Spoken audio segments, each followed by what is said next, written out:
Hello, lovely Sash sisters, wherever you are. If we have not had the pleasure of meeting yet, my name is Hannah Kirkpatrick. I am currently your Mrs. American, and I am just so honored to be sharing some time with you today. I thank you so much for the time that you are committing and the trust that you're putting in me to share with you some things from my heart that may serve you along your pageant journey.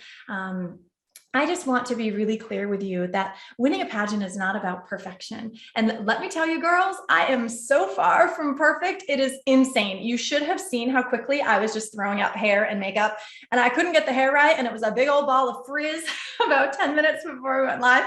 And I was like, okay, we're going to audible this and we're going to throw it up in a quick bun. So here we are. I'm going to take the crown and the sash off, but I wanted to begin with this because this is what I know that you ladies are striving for. This is what we think of as the ultimate goal, and it feels wonderful to be crowned as a national title holder.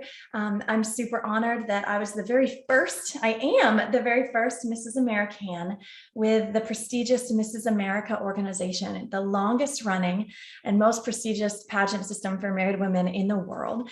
And the founder, who passed away last year, David Marmel, had a dream. He had a dream that we would be able to offer twice as many married women the opportunity to serve at the highest levels in their communities and in their states, and then on a national level, and even to go on and compete for Mrs. World. So the Mrs. America has been well known, and now we've added another division for married women, Mrs. American. So at each state, you have the opportunity of winning one or the other of these titles and going on and having your own pageant. So to be the first one is such an honor, to honor the legacy of David Marmel, who I got to know 7 years ago when I competed as Mrs. Vermont at Mrs. America. And I sprained my foot 2 days before finals, and I then sat in the seats during rehearsals when all the other girls were rehearsing. And David Marmel, who was a fellow athlete like myself, came and sat next to me. My foot was all up and it was iced. And I was like, oh, I'm totally stressing because I'm not a dancer. And the dancey stuff scares me anyway. And it's really freaking me out to be here, sitting instead of preparing. And he was like, oh, girl, you got this. And it's cool. And so we sat next to each other and I got to know him. And what an awesome, awesome, big spirit that man was. And so in his passing, it really is an incredible honor for me to step into what was his dream, to offer twice the number of women the opportunity to serve again at a national level, state, national, and local levels. And so all of that to say, I'm here and I'm imperfectly present for you today. My hope throughout this reign has been to affect in a positive way real women in a real way, and to give you the deepest parts of me, to share them in some way that they may be of benefit to you. Just to give you a little bit of my background, girls, and I'm only talking about me, just so you know this, as my crown slides off, it's so perfect. I'm only talking about me enough to give you examples of what the story, the journey might be like for you. I want to give you my story so that you might find some similarities in it. You might be able to relate to it in some way. Take what you like and leave the rest. Everyone has a very different journey in pageants. Some women come out of the gate and they win their first state pageant, and they win a national pageant even, and maybe even an international pageant. And that's incredible. And that is remarkable. And that is definitely not my journey. So for those of you who have set this as a goal of yours to win your state title, to win a national or international title, my journey and my story and my experience is here to share with you my experience, my strength, and my hope for you, that you too can achieve your dreams, that you too can win a pageant without being perfect like me. Because I look at these, the pageant girls, I look at the former winners. I've watched more pageants than I think most people that I've ever heard of. I've been pageant crazy since I first started this journey of mine at age 16, and I've watched every system and every winner almost, and they just look like they were on a pedestal to me. Does anyone else feel that way? Have you ever thought that way? Maybe you're thinking that about me right now, but believe me, the longer that you watch me, the more you're going to realize that that is just not the truth. And I want to break through that misconception. I want to break through any preconceived notions that we have, that I had, about what I had to be, who I had to be, what I had to look like, what I had to sound like, what I had to act like, what I have to dress like, who I have to mold myself into this like Jello mold to be in order to win, like all of the other women that I saw winning before me. And I want to help you to not have to experience the pain of that like I did for so very long.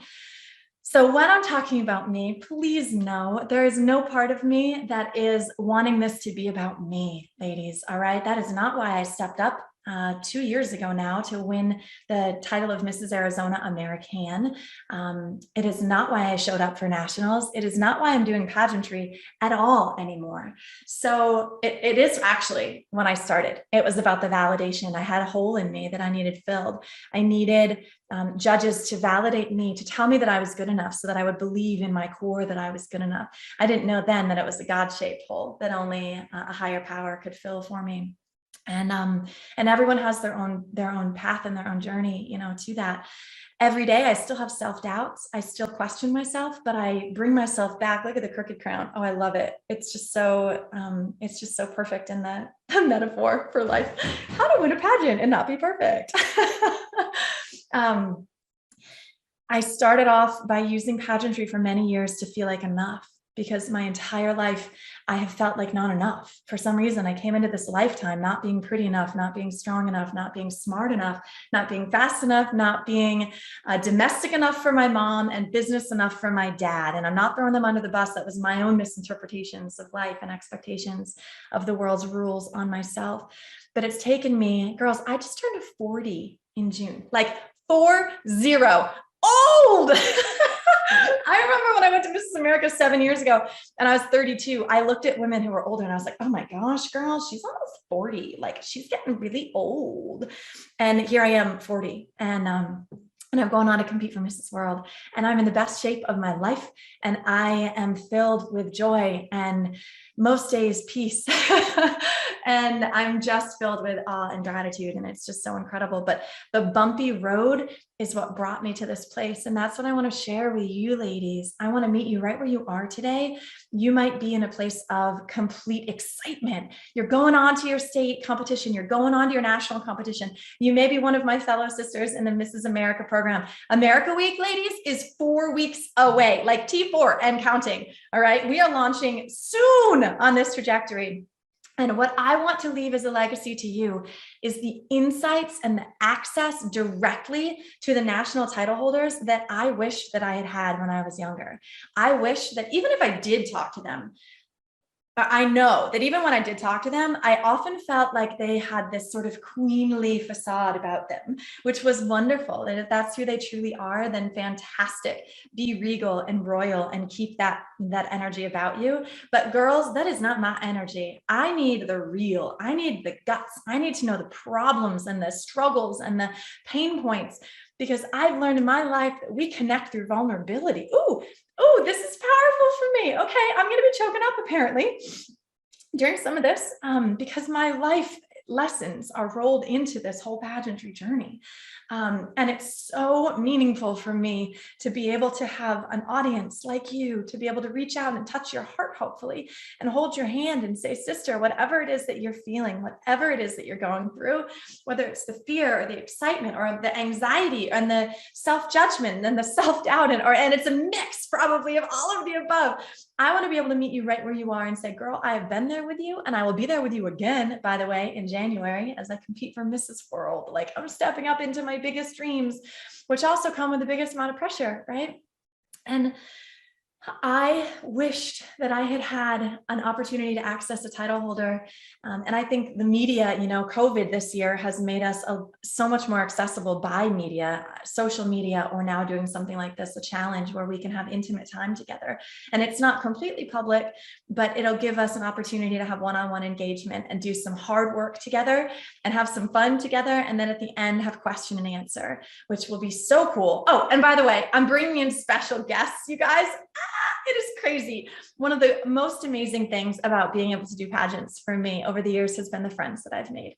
And yes, they have cool titles, and they're beautiful women, like outside, externally, physically beautiful women. But you know what the coolest part about them is they radiate that beauty from the inside. And that might sound a little cheesy. Like it might sound like I'm just using some catchphrase, but when you meet them, you will feel it. You will feel their hearts coming to you. You will feel, one of them is going to be joining us from a subway from New York City, heading home in the middle of her like awesomeness. She's doing this show with Rachel Ray, and then she's going home and she's doing pageant things and she has work. She's joining us from the subway. That's the dedication that we have for each other as pageant women. Another one is a former title holder of my state. When I was a teenager, I was watching her and I watched her try and try and try again to win Arizona. And then she went on and she won Arizona. And then she won nationals. She won at Mrs. America in Tucson. And then she went on to Russia, you guys, and she went off to Mrs. World. And I was fortunate to know her then. And we had a send-off party in our pajamas and it was so fun. And we blessed her and sent her to Russia. Girls, this woman came home with a crown as Mrs. World, and that was 2007. And in that moment, I thought to myself, could I ever? She is so gorgeous and she is so nice. Like this woman has never said a negative word about anyone, a negative thing about any person, place, or thing that I have known from her in, what's it been, 15 years? You do the math. And she truly is as beautiful inside as she is on the outside. And every Mrs. World that I have met from there moving forward has been the same. So my aspiration, and I'm going to bring this back around to really launch this program for you. My aspiration became not just winning the title, but becoming the person who deserves the title.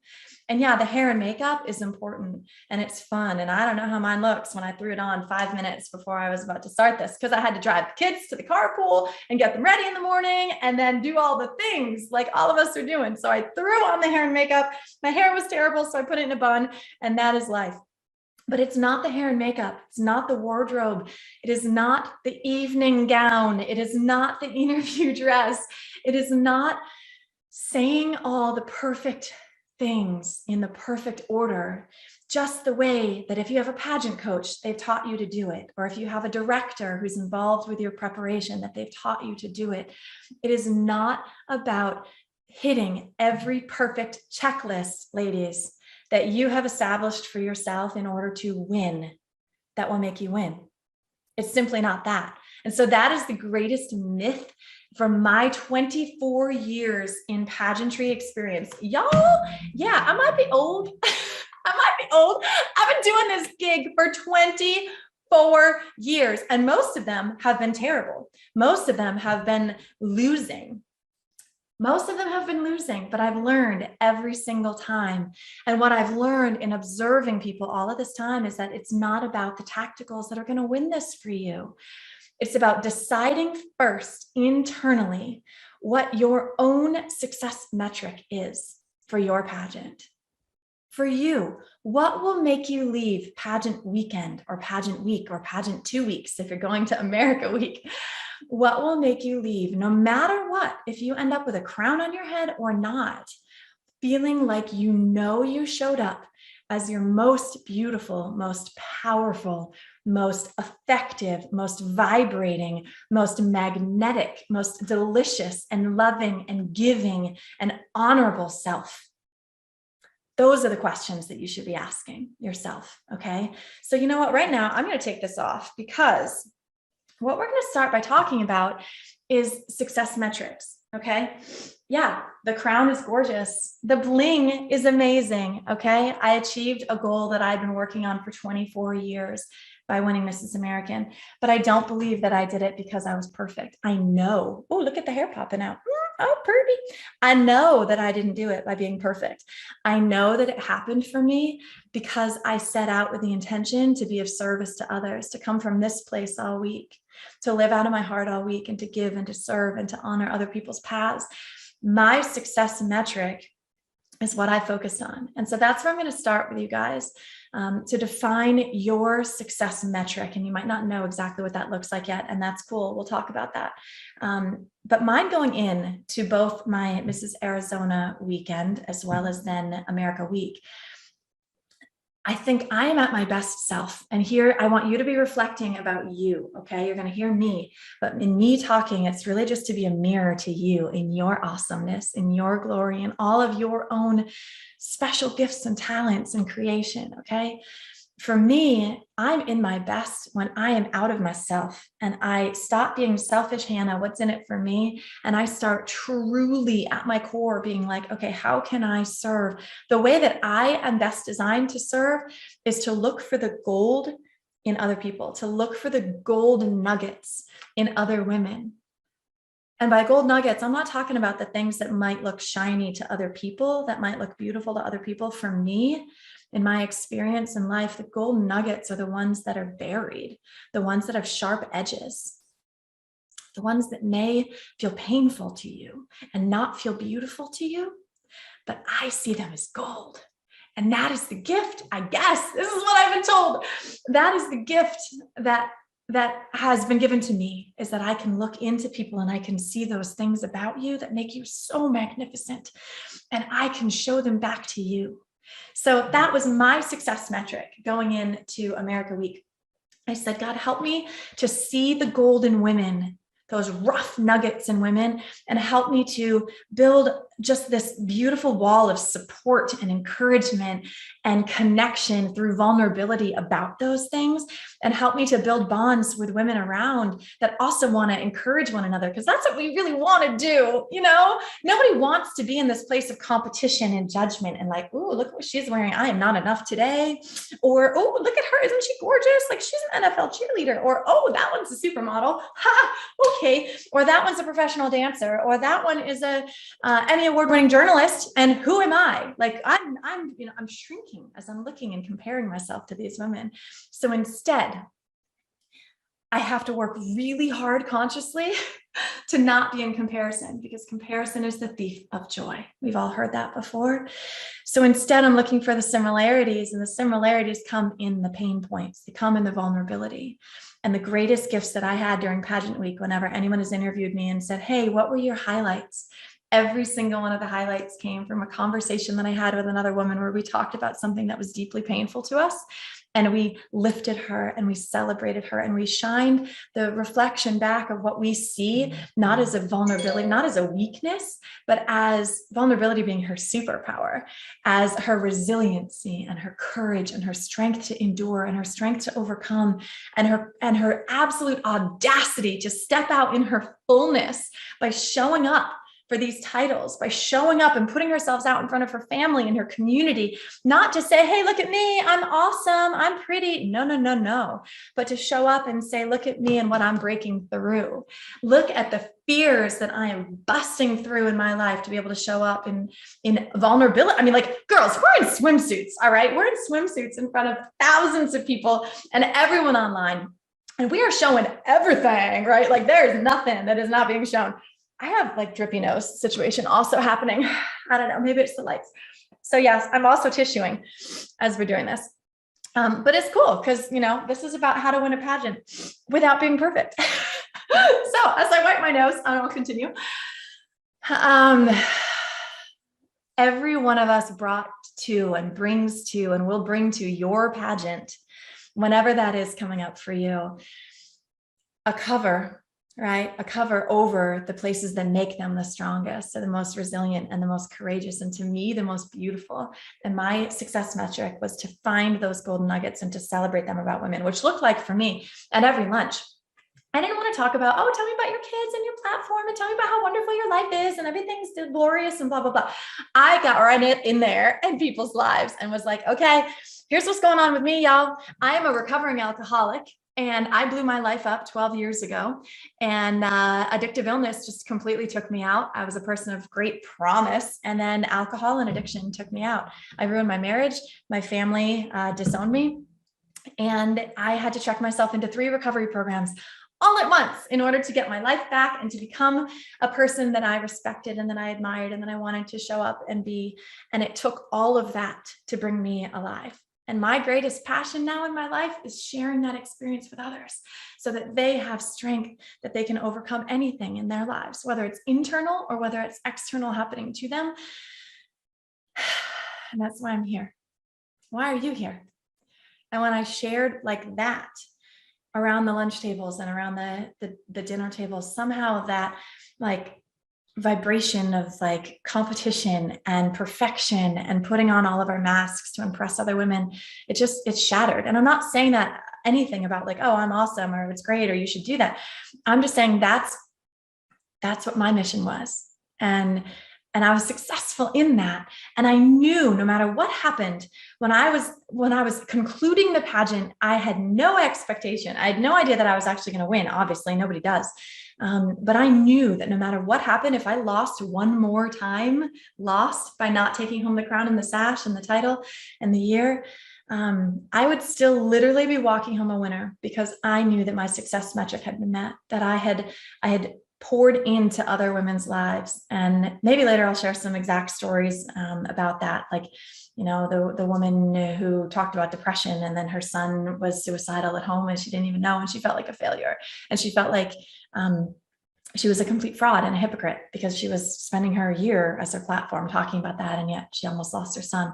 I'll give you this one example. And then in talking to her, we all were able to come around her and share with her a new reality and a new vision of that, which is the fact that because of her courage in getting out and sharing her truth to her community and sharing, opening up this imperfection self-imposed on her, to the world, her son then saw that as an example. And when he did realize he had a problem, he was willing to step into getting help. And he found a solution to his depression. And I mean, how many 18-year-old boys, guys, are willing to go to therapy, are willing to get the help that they need when they're at their deepest, darkest? Not many. And so she literally, by my estimation and by the other women that were then supporting her, she and her talking about her experiences with depression ended up saving her son's life, right? She was not a hypocrite. Her vulnerability is what allowed him to be vulnerable enough to go get the help that saved his life. And so we reframed that for her. And I will never forget that moment when she started crying and she said, I felt like such a failure. And now I see. Thank you for sharing that with me.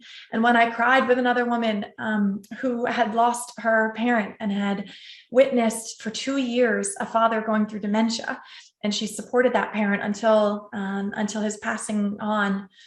And then I walked away. Oh, I guess I'm sharing the real stories. Okay, here we go. This is during rehearsal, and she may be on here. I don't know that, I don't want to give up her identity just to protect, the sanctity of this story and this experience that we had. But this woman that was so beautiful, there were 2 women in my class that were 60 plus. And this woman is so fit and amazing. Like, she has the figure that most 20-year-olds would lust after. And her heart just, she's just this gorgeous woman inside and out. And I'd gotten to know her just a little bit, but we were talking about this, and she was sharing with me how she had helped her parent through this and the loss. And I was like, oh, okay, well, amazing. Good for you. Like that, I really honor what you did, and what a gift that you got to spend that time with your dad, before he passed and all this. And unbeknownst to her, my father was diagnosed with stage 4 terminal pancreatic cancer months prior. And my life had been turned upside down by his care and trying to help him through this journey, trying to heal him and trying to walk him through all of it, and stepping up to be a support person in my family that, quite frankly, I never thought that I could be. But I didn't share that with her. I just supported her and held her and honored her. And I was, fragile. I was fragile and fresh. And as I turned away, after giving her a hug, I just took a deep breath, and I think she could sense that. So she comes over to me. She goes, sister, what is going on? What is going on with you? I put her hand on my shoulder, and I just turned, and I lost it. And I buried my head in her shoulder. And this is the middle of rehearsal, y'all. You'll get there. For us, our choreographers are named Frit and Frat, and they are so fantastic. They're so much fun, and they're so amazing. But they were up working with a different group of women. And then this was our small team West, we called ourselves. It was all the West Coast girls. And we had a little moment, and I just buried my head in her shoulder, and I just started crying, and I let it out loud. And I said, I don't know. How do you know that you're going to be strong enough? I'm afraid that when this strong container that I've built to hold my dad and hold my family, I'm afraid that when he passes, it's going to break. and it's going to shatter. And those pieces are going to go all over the place. And I'm not going to know how to put them back together. And how did you do that? And she helped me. Oh, she goes, first of all, girlfriend, it's faith. It's faith that is going to pull you through. And you don't have to put the pieces back together. God will put the pieces back together for you. Your job in that moment is to shatter, and it's okay. And she goes, and you have your family, because I have a beautiful husband, 3 little children, and I have a wonderful mother and a whole support network now that have come back in my life since I've become a different person through recovery. And she goes, you have a beautiful family to support you. Oh yeah, and by the way, you have a new sisterhood to support you as well. And never forget that that's why we're all here, right? Like, you're the one who's helping to change the energy of this group. You're the one that's telling us that we're here to support each other. And this has been well known in pageantry for years, guys. I'm not a hero. I've just observed this, you know. The pageant sisters can really develop deep bonds because we go through crazy stuff together. And she goes, you have a new tribe that is here to support you and will help you put the pieces back together. And she goes, Hannah, look up. And I took my hand, and of course I was like ugly crying. I was like the boogers, you know, the whole thing. And I look up, and there was this tribe of about 20 women that had just surrounded me. And I hadn't even known. They didn't know why I was crying. They didn't know if I was in some girl drama about my heels or my director or my roommate or whatever was going on. I was not creating drama, you know, but in this moment, they didn't know that, but they still circled around me. And as I looked around, I just saw the real concern in all of their eyes. And I felt so strengthened by that connection. And I thought, you know what? I will give anything for these women. I will give anything for these women. This is my tribe, and it's my tribe not because of the hair and makeup and the perfection and the perfect walk and the perfect evening gown and the perfect this and the perfect that. Those things are fun, and they may or may not happen. They happened not a lot for me, but they're perfect in our imperfect connections when we are willing to get vulnerable enough to figure out who we are and to bring our vulnerabilities out onto the stage, to know that we are strong enough to be able to present what's also really painful and really real, because other people are going through that too. And yeah, okay, so that was a tangent, but I needed to share with you guys, you know, what some of my highlights of the week were, because I think that's a frequently asked question of a national title holder, right? Or anyone, any state title holder that comes back from a national weekend, everyone wants to know, well, what were the highlights? What was it like? It's like something different for every single person that you talk to that goes to a national week. And it's different for them because they go in with different success metrics. Okay. We can't get to our success metric before we realize what is holding us back from showing up to be the most authentic version of ourselves in strength and in presence and in humility that's not humiliation, and a humility that says, I'm here to give the best of me, whatever that looks like today.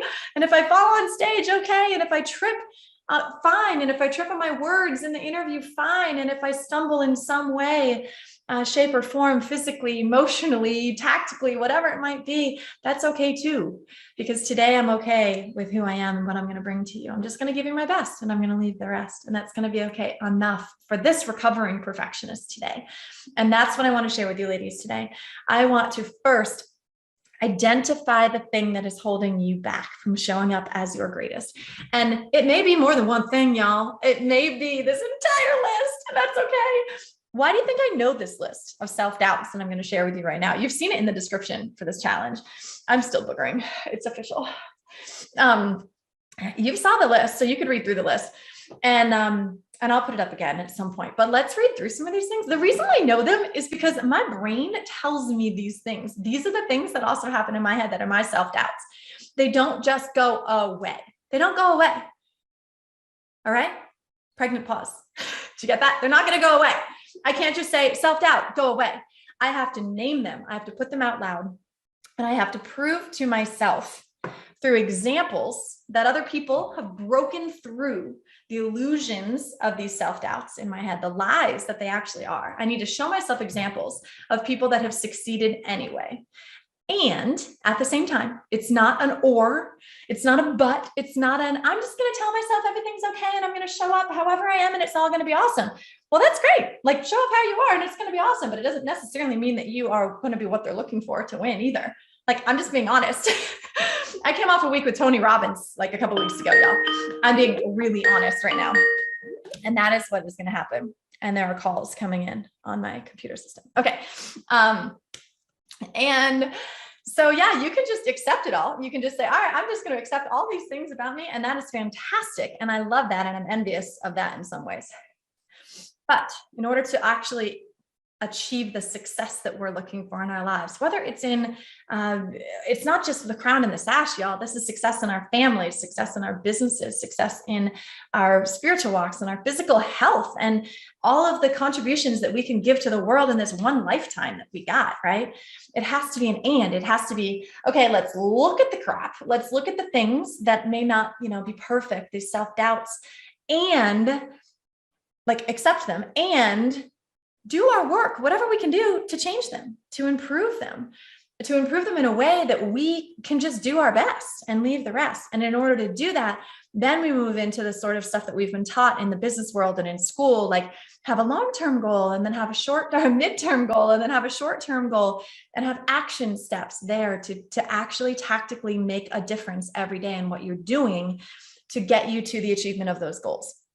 So it's both, y'all. It's the action steps and it is the mindset, the mental, the spiritual, the emotional health, and all of the things that we need to show up as energetically, spiritually, to have this attractive energy around us so that people are going to see that and not look so much at the absolute checklist of perfection that we've worked on, but we're probably not going to achieve, that's just recovering a perfectionist. People have to tell me you're not going to be perfect. So stop trying so hard. All right.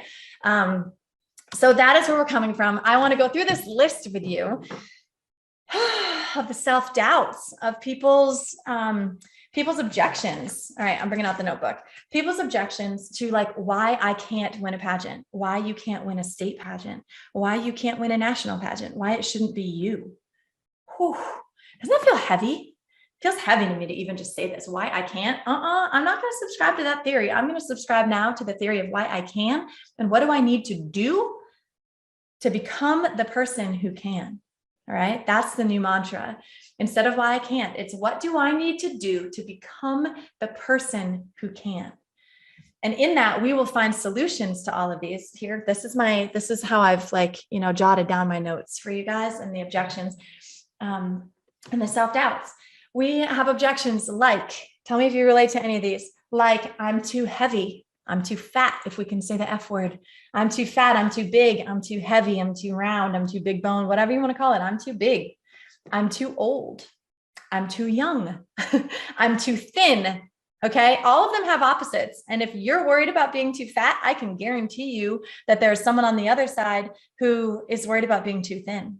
And she has to go through the same amount of work that you do to mentally be okay and accept where we are. And at the same time, to make the tactical changes to move the needle toward who we want to be.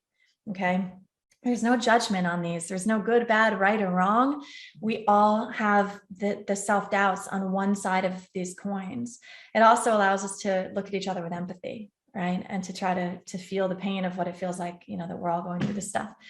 Anyway, I'm too fat, I'm too thin, I'm too old, I'm too young. I don't have the etiquette that it takes to be a title holder. Man, was that a huge one for me. I looked at these women that just seemed like they had such poise. And I was like, but I'm too saucy. I'm too outgoing. I'm too like, hey, what's up? In order, for anyone to choose me, I have to tone myself down and become more regal. Yeah, at times that can happen, but I'm also okay to do this how I am. So don't let I don't have the etiquette thing slow you down. You are awesome. And can we refine that? Can we polish it? Yeah, but it has a beautiful starting point. So let's embrace that. I'm too casual. That was one that I thought for a long time. I'm not a very formal girl. Can you notice this? I throw things together last minute. I want to connect from the heart. I don't want to do formality. I don't want to do small talk. I want to really do life in a real, authentic way now. I never used to. But now that I've been sober for almost 12 years, that's how I want to live my life. And I didn't know that that would be enough. I didn't know that, the casualness of myself would actually be enough. Little do we know, what can happen. I don't have enough money. The money will come when you're pursuing your passion. Money problems hold a lot of people back from competing. And let's not lie, competing is expensive. And I've spent tens of thousands of dollars over my lifetime that I didn't have pursuing this big, hairy, audacious goal. And it's still expensive, and it becomes more expensive the further along you go, not less. But that is not something that I'm allowing to stop me. And I'm hoping that it's not something that you'll allow to stop you. There's tons of ways that you can raise money, tons of ways that you can ask people to contribute in what they call in-kind donations. Get people to sponsor your hair and your makeup and your photography, or, your travel or whatever. Ask people for money, ask people for service, and give them lots of awesomeness on the other side to thank them for that. And that'll help mitigate some of the pains of not having enough money. But anyway, I can't interview well, and I can't articulate well enough. That's a big one for people. I can't talk on stage. Well, y'all, the number one fear of people, is death. But the number two fear behind death is public speaking. So if you are afraid of talking on stage, or how you're going to come across, or fumbling your words, or not getting it perfect, you are not alone. And that is a huge fear. And it's a huger, that's not a word, a huger achievement for you when you do step into that and you break through. No matter how imperfect your speech on stage is, you are in like the 0.1% population of the world who is ever willing to challenge themselves and put themselves out there enough to do it. And that is to be celebrated. Okay. Talking on stage, I can't walk right. And I'm afraid that I'm going to trip is a huge objection that people will have. Can we learn, by the way, about how to walk right? Yeah, there's lots of cool ways to walk. There's as many different styles for, presentation and pageants as there are people. We can teach you some of those. I can teach you what I've learned over 24 years of doing this. But the other thing we're going to talk about in that is the imperfection is okay. Like tripping, stumbling, it's all expected. I tripped multiple times, stumbled multiple times. And I know what I'm doing. Like I got the, 10,000 hours of practice, and we'll talk about that. We'll talk about that as we move through. But can you do this without having the perfect model or pageant walk the entire time? Yes, you can. Okay. So we're going to do both. We're going to break the perception you have to be perfect, and we're going to talk about the action steps to help you be able to improve, to give your best performance. Okay. I don't look the part. Ooh, I don't look the part. I'm not polished enough. We're going to jump into what looking the part used to look like for me. I often don't feel like I look the part. I often don't feel like I look polished enough. I kind of feel like I just look like, the average mom, the average girl next door, and that's okay. So whatever your look is, if you feel like you are too sporty looking, you're too like athletic looking and built, you're too ballerina looking, you're too military looking, you're too, what else have I heard? Tomboy looking, all of those things, looking the part, girl, make the part look like you. All right. That's what we're going to do. We're going to find a way that we can fit into this relatively narrow confines of the role of what a pageant person is supposed to look like, and find our own way to express our own self-identity within that tight little boundary. Okay. So it's not all about just be yourself. And at the same time, it's definitely not about just fit the mold and look like what the last winner looked like. It's not about that either.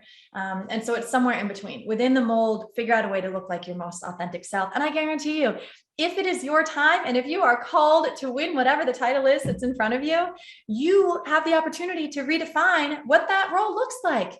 Like before I won this year, there was a different definition of what a national title holder was supposed to look like. This year, now someone coming in is going to have something different to work off of. Can you be, hopefully what I'm bringing to the table is a little more authenticity and a little more real and a little more vulnerable and a little more, I don't know, whatever it is that you think I am when I'm in my most authentic call it whatever it is. That's what I'm bringing to this role. And when you win your title, you get to redefine too, just by you being you, what that's going to look like for future title holders.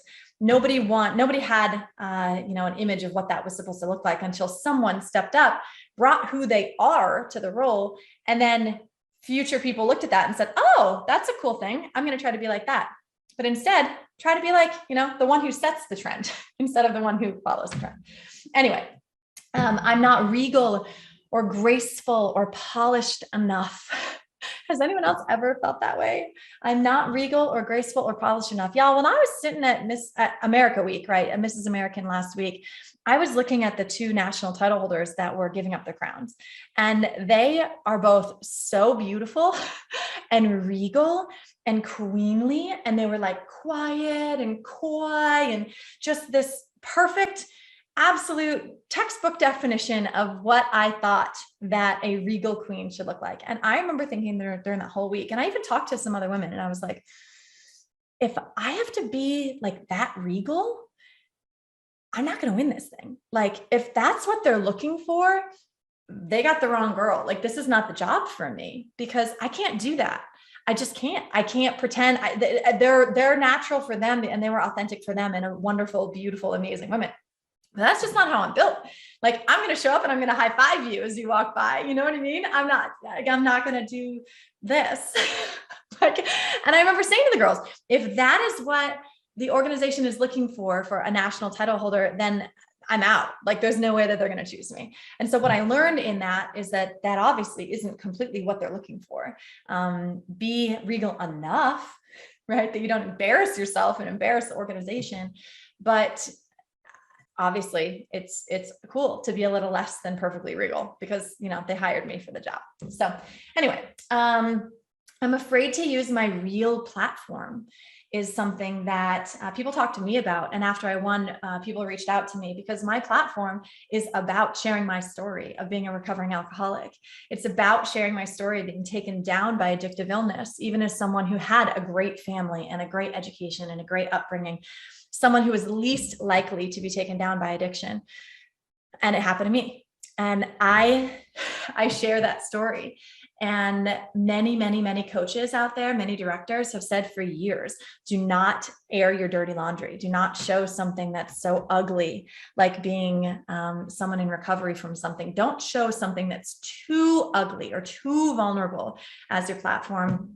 And I didn't subscribe to that theory. I said, you know what? God called me to this thing for some crazy purpose, and I'm meant to serve in a big way. And the only way that I can do that is by sharing what happened in my life, what transformed me from someone who was selfish and just completely self-directed to someone who really feels like I'm here to give, and I want to give as big as I can.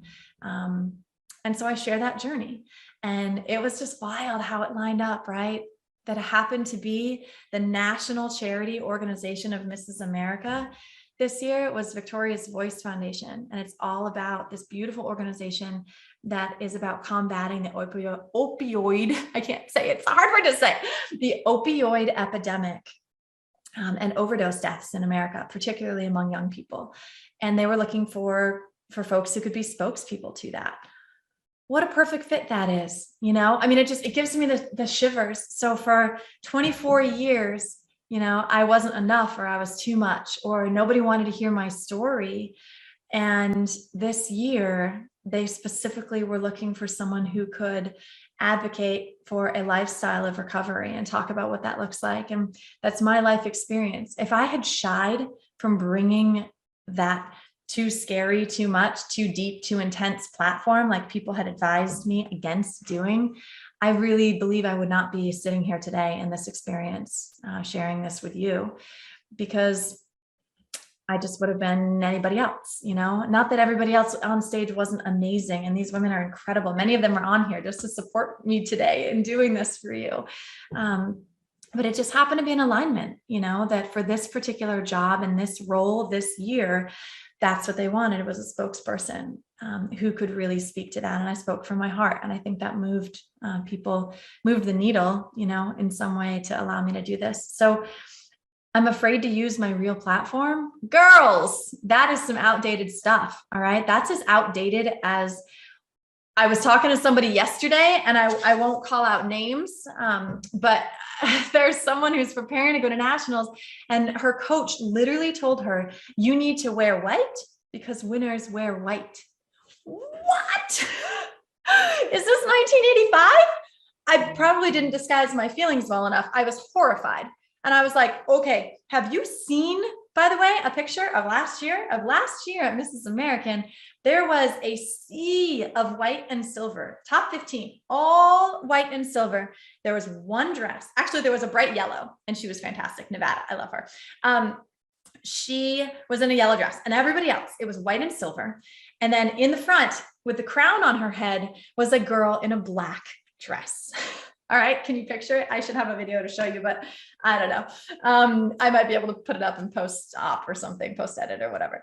But yeah, it was a sea of white and silver. And then me in a black dress that just felt like the right one for me. And it stood out, and it was radiant. And everyone keeps to this day being like, oh my gosh, I remember that dress. It was so amazing and remarkable.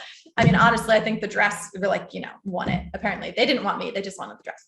But anyway, don't wear white just because winners wear white. No, they don't. Historically, more women have won in white dresses or silver or gold. Why is that?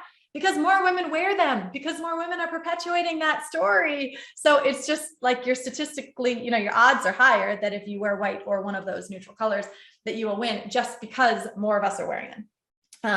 That being said, white was not the right color for me. And if I wore white, and if I did my hair like everybody else, and I followed exactly the trends and the things that you're supposed to do to look like a pageant winner of whatever history, I wouldn't have won it, because I wouldn't have been my best and most authentic and most radiant self. And so that is my advice to you too. You are not meant to be in a particular color because that's what winners wear. That's such garbage. You are meant to create this energy about you that is so magnetic that people don't even look at what you're wearing, or they don't care, or they love it because you're wearing it, right? So top secret for Mrs. World, by the way. Stay tuned, because this girl, again, is not going to be in white. I love white. I'm not knocking anybody in white. If many of you are wearing white, fantastic, but do white because it does right on you. Like white washes me out and makes me look pale, and it doesn't do anything for my complexion. And so I'm not wearing white. I'm going to wear something that is equally shocking as it was at Mrs. American. And I'm super excited. So stay tuned, but you do you. If you have a color that best reflects who you are, and you have a style that most brings you out as queenly and saucy, or queenly and tough, or queenly and whatever it is that you are also, sweetheart, do that thing, because I want to remember you. So Kate Schneider, our current Mrs. World, she was Mrs. Ireland, and she wore this most amazing green gown. She has this gorgeous red hair. You guys should all make sure that you follow her, Kate Schneider. And she has this gorgeous red hair. So the green dress was so awesome. And she won at Mrs. World. Well, she was first runner up at Mrs. World, and then took over the title of Mrs. World when she stepped down. But now she is Mrs. World, and she is phenomenal. And she, did it in bright green. So there's so many lessons like that. My girlfriend, Diane Hardgrove, who was our Mrs. World 2007, won Mrs. World in a black gown. Okay. So it's not just me. Don't take Hannah's word for it, but there are lots of women who have won their state titles, their international titles throughout history, wearing something other than white. So anyway, long tirade on that. I'm too tomboy, I'm too athletic, I'm too military. We're going to go through those on different days. And what we're going to do again is we're going to use my story, and I'm going to tell stories and show pictures of other women who have broken those stereotypes for you, so that you have tactical proof that is a lie, that this is a self-doubt. It's an objection that you have, and it ain't true. Okay. So we're going to look at real proof that isn't true, so that you can see it and know it factually. Okay. And then you can just shut it off in your head. When it happens, just be like, that's just not true. It's simply not true. I'm not, you're standing there for swimsuit, getting ready to go out. I'm not thin enough. Is that true? No, it's not true, because you've seen pictures of other women who are bigger than you that have done well. Okay. That have achieved whatever their success metric was in pageants or whatever it is. I don't have the stage presence. I don't I don't have the perfect walk. I don't have any of these things. I'm too heavy. I'm too thin. I'm too old. I'm too young. I don't have etiquette. I'm too casual. I don't have money. I can't interview or articulate. I can't talk on stage. I can't walk right. I will trip. I don't look the part. I'm not polished enough. I'm not regal or graceful enough. I'm afraid to use my real platform. I'm too tomboy, too athlete, too military. And what all of those look like for you guys is it really, for all of us as humans, it boils down to the biggest fear that we have, that I'm not enough, that someone won't like me.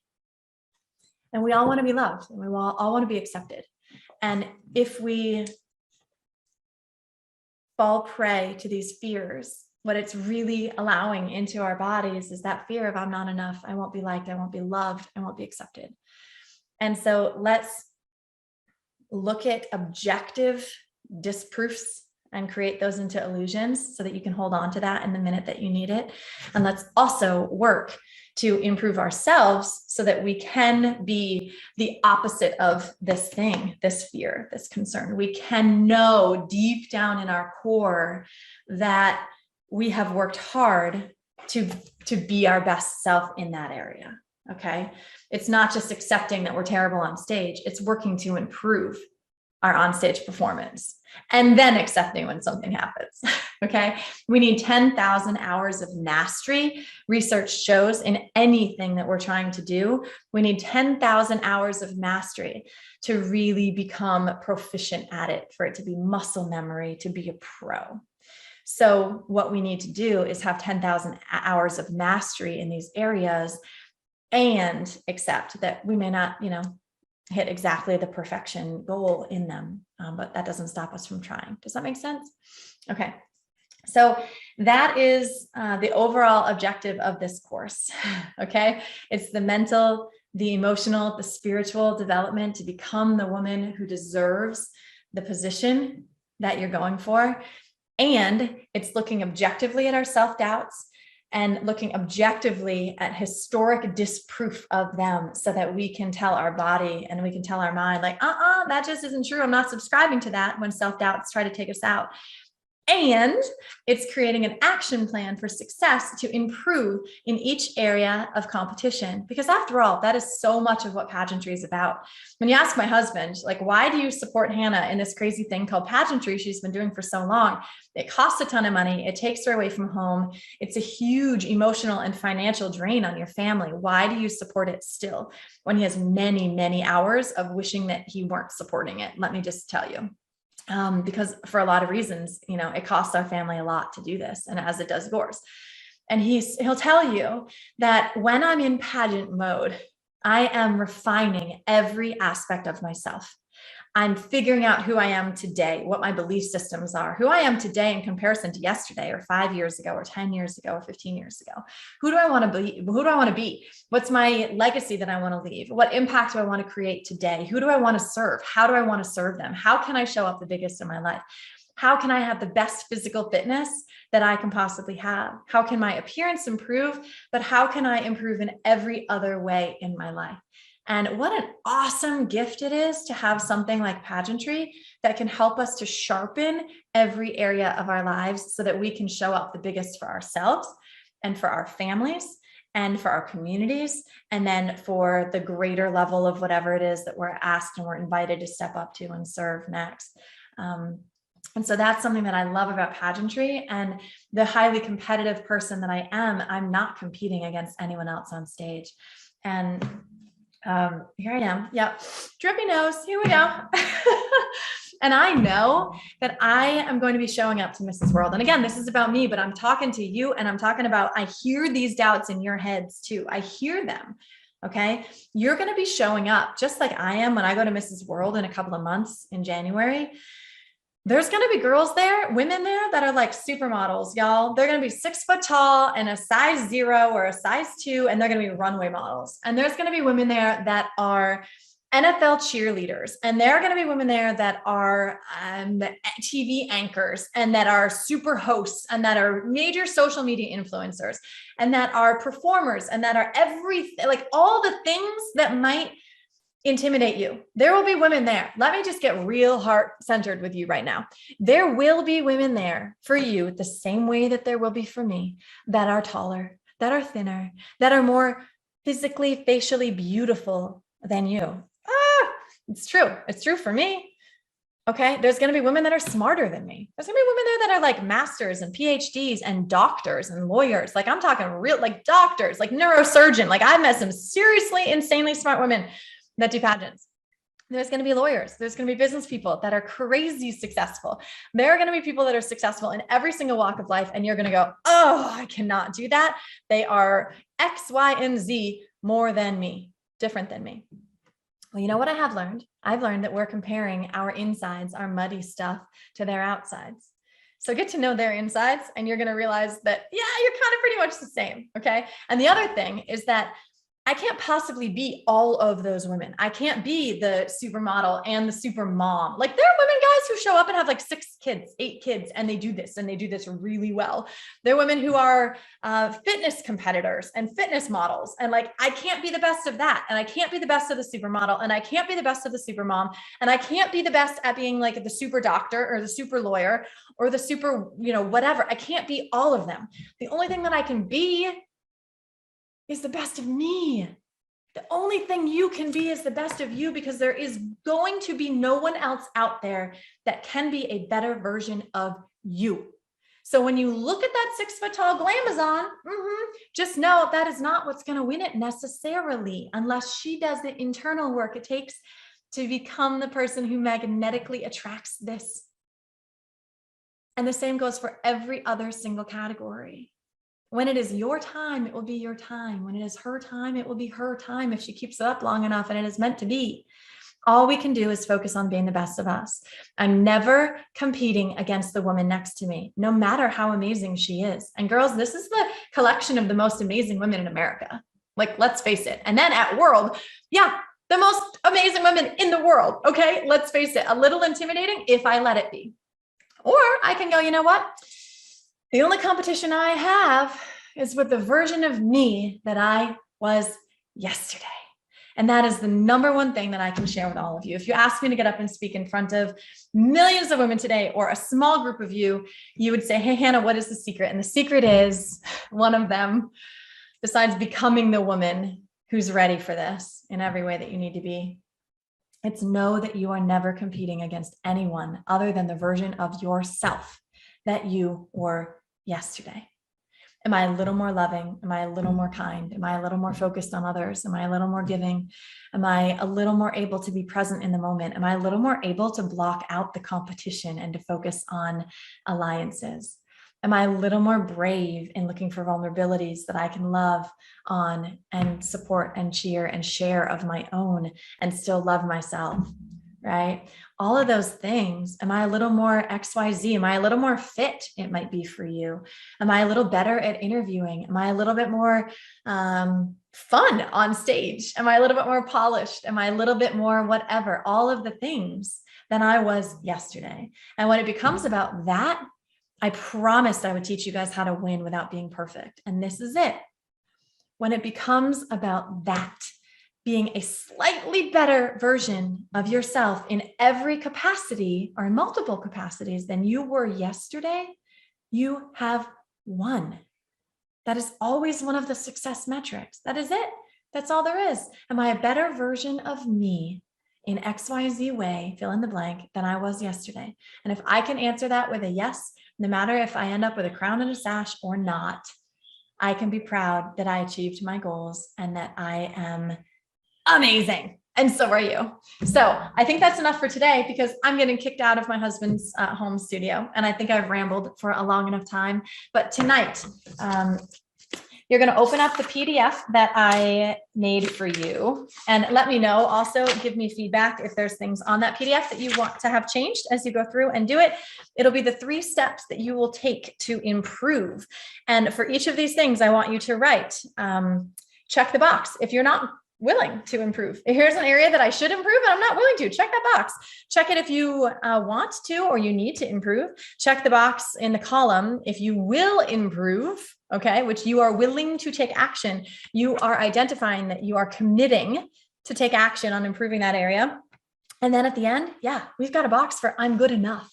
I'm good enough to go. It's not going to be a 10. It's not going to be perfect. And that's going to be cool.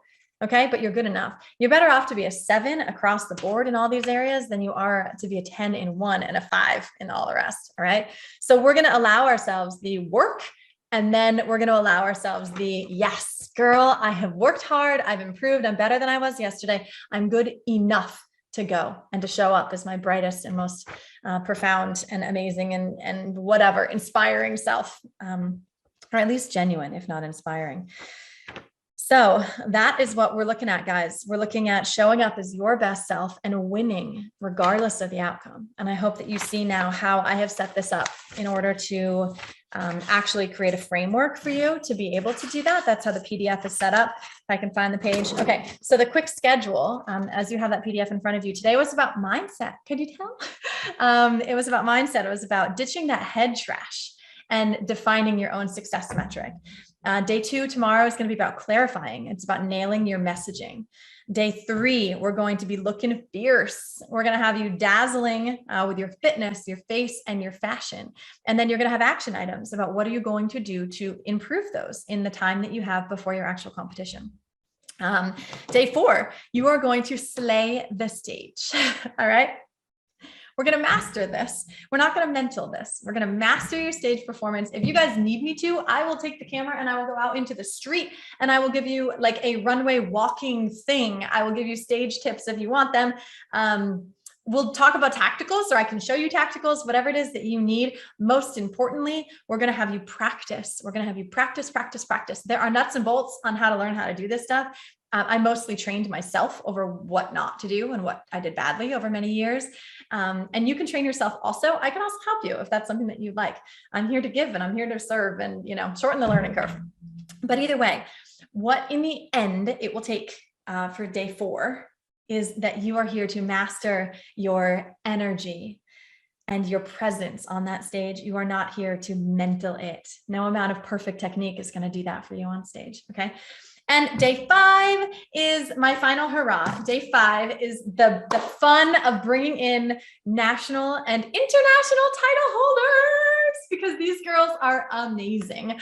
I've spent time with all of them. I'm bringing them in not because of their crowns and their sashes, but because they are here with a heart to serve as well. They are beautiful, accomplished women who didn't give up on themselves. And I want them to speak directly into your hearts to remind you how beautiful and amazing you are, and to not give up on yourself too, because God has put you here for a reason, and you will learn and you will grow and you will win no matter what the outcome is when you set yourself up in all of these right ways. So it's going to be a frequently asked questions kind of thing. Bring your questions on day 5 and I'm going to answer them live, and our special guests are going to answer them live as well.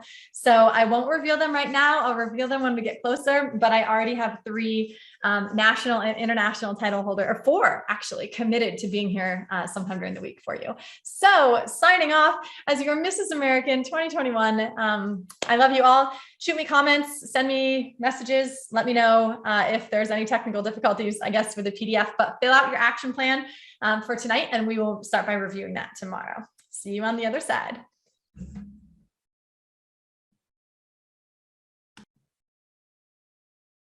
Okay, so we are going to go into the depths of what it first looked like for me when I started competing. I have, when I was 16, I began, and it was on a dare. I was such a tomboy.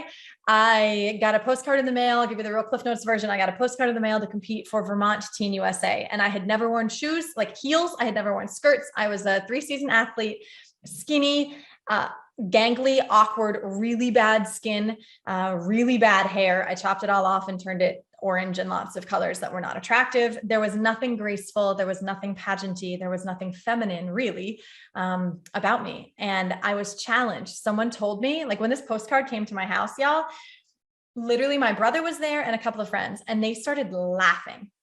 And they, as I would have, honestly, like if it was like, Hannah, you should compete for a pageant. It was so ridiculously laughable based on my appearance and my everything in my life. I was complete opposite of that as a tomboy, and not an attractive tomboy, like a very unattractive tomboy. And they laughed with me. They picked on me, and I'm a good sport. Like, you can pick on me about stuff. If it's true, that's fine. But when they hit the point of, you could never do that. Oh, have you guys ever had anyone actually challenge that? I dare anyone to say to a woman like us, you could never do that, right? That's how women send people to the moon, because someone told them that they couldn't. Tell me I can't do something and I will like show you, no matter how long it takes, which has been 24 years, by the way, that I will overcome any challenge, any roadblock, and I will figure it out to victory. And so that's what happened. It all of a sudden just triggered this thing in me, this challenge that like, you don't think I can do this? Watch me. And not only will I do this, but I will eventually win a national or international title, and I won't give up until I have. But along the road to that destiny was many, many years of lots of trial and ugliness. So anyway, let's begin with my very first competition for Vermont Teen USA. I'm the skinny, gawky girl with the short hair. Also a reminder, and this was 1997, so I was 16 years old. Also a reminder that this is Vermont. Like, there's farm girls.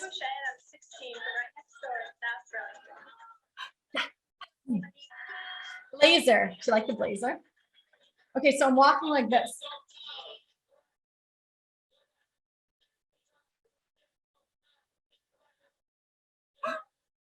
Worst posture ever.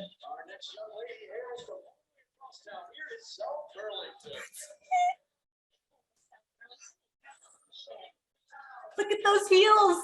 No, never wear black heels.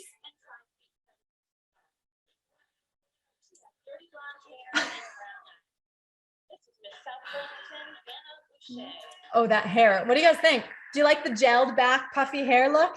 Oh, ha. Oh, yeah.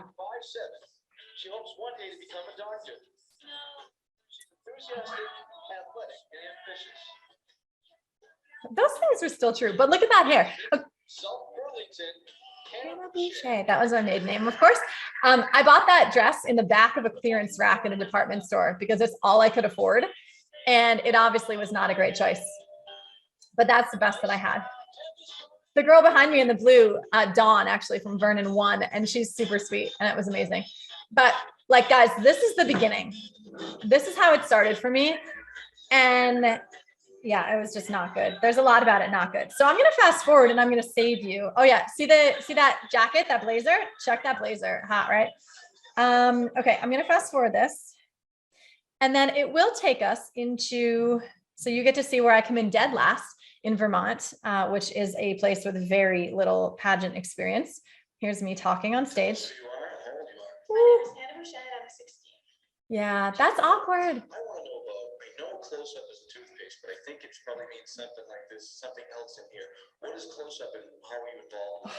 It was a 1-week study in Washington, D.C. last spring. It was okay, just gangly, right? Just gangly. Poor sweet thing. But you know what? I put myself out there and I tried and I really wanted to do it. Okay, so here's the worst swimsuit walk that you could do. We call it the turtle walk in my family because I used to walk like this. And so here's a little of that, just so you believe me. 5 feet 7 inches tall. Dirty blonde hair and brown eyes. This is Miss South Burlington, Hannah. Oh, wow. Okay. You guys, when I tell you that it was rough at the beginning, now you know that I'm not lying. I wanted you to see that. Okay. So let me take this all the way through. Maybe we'll show you the lineup. Okay. Let's see. I'm going to get to the place of just being dead last. 4th runner-up out of 5, which is 5th out of 5 in Vermont. That's hard to do. I mean, some of these girls, bless their hearts, are coming like hot off the farm and have never, done anything like this before, which was me. Oh wait, so here we go. Okay, so let's see. Was this year 1 or year 2? Yeah, that's all year 1. I thought that I had the video in here of my 2nd year. So after this, after I came in dead last, here's the winner and the 1st runner up. They were super sweet. Oh my gosh, oh my gosh, oh my gosh. And I watched Dawn, this beautiful young lady. I watched her be crowned and, 1st runner up. And I watched her get to go on to Miss Teen USA. And I thought, why not me? Like, what do I need to do to make that me? Obviously, I have a lot to learn. And I set my intention and I set my goal then that I would learn everything that I needed to learn to eventually achieve that goal, to prove myself that I could do it and to prove everyone wrong when they told me that I couldn't. So I should show her that I'm showing this video online. She'll get a kick out of that. That was a long time ago. But anyway, so we went from there. That's pretty bad, right, y'all? You can write comments. I think that'd be hysterical.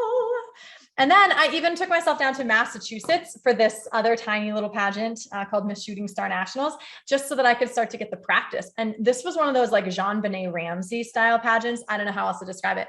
It was like sporty glitz or something. And they had a modeling competition and I didn't know how to model. And I was like taking a coat off and swinging it around my shoulders and like acting all saucy. And I had no talent because I was never a dancer or a singer or performer. And so I had to learn how to do a dance, and it was terrible. And the judges hated it, but I was determined to figure it out and to improve as much as I could every step along the way. And so here is a little glimpse into the disaster that we remember in our family, Shining Star Nationals, 1998. Oh, look at the Sunnies.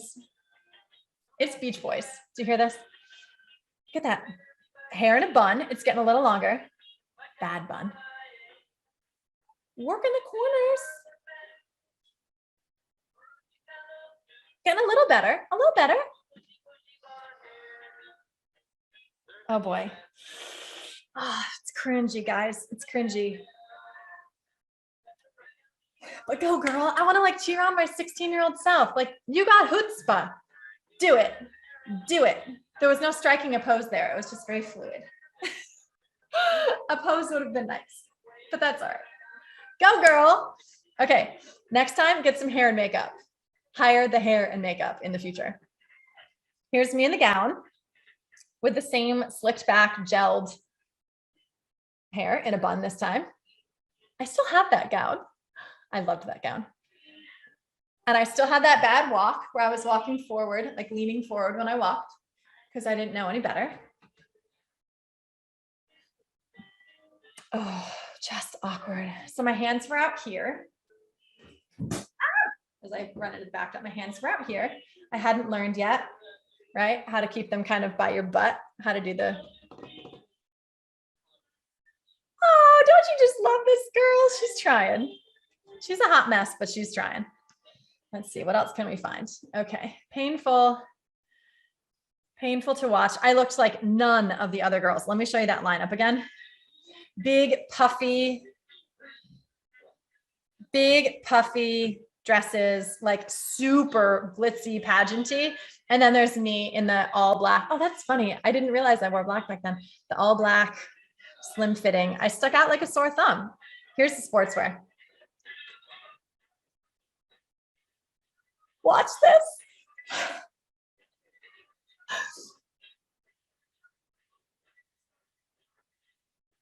It comes up.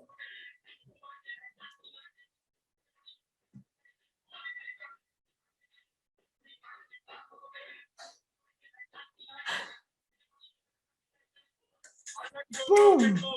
I like to move it, move it. I like to move it, move it. Move it.